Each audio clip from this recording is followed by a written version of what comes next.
Hey, Mercedes here again with another Tip Tuesday, and this week I get to be in Joshua Tree. I feel so grateful to be out here enjoying the sun and having a ton of fun climbing in California. So last week we talked about dynamic movement and how that can be really useful for being more efficient when you're climbing.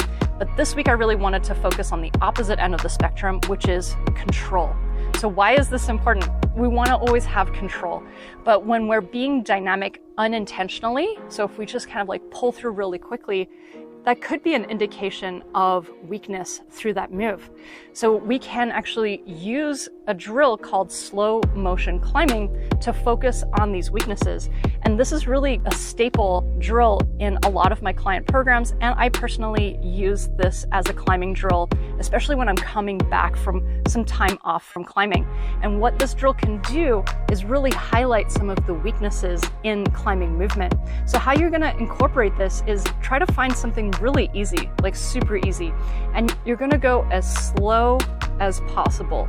And you're focusing on your arms and your legs and your torso moving as slow as you can. And you can almost think of it as using the Matrix as inspiration. Like think about just slowing everything down and then really feeling your body and that tension that you're gaining through the movement. This drill is actually really great at improving your core strength. I hear a lot of climbers actually say, hey, I feel like I need to work more on my core.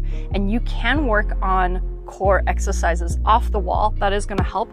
But think of this drill as a very climbing specific strength drill that's going to help improve your core strength. And just think about it, like as you're moving through, you really get to feel the tension through your whole body. And think about other drills that we've talked about in these videos, especially where the hips go, the heels go, and you can really focus on that really good movement as you're going as slow as possible. This drill helps to improve body awareness, full body strength, and being able to keep your toe on. You're able to find your full extension and be able to keep your toe on. So I think this is a really key drill to improving your overall tension in your body. So you can use this drill actually as a contrast drill to the dynamic movement drills that we've been doing in the last couple weeks. So you can go super slow and then try some dynamic moves and then come back to slow motion climbing again. And just notice how that feels in your body. It might actually change your movement.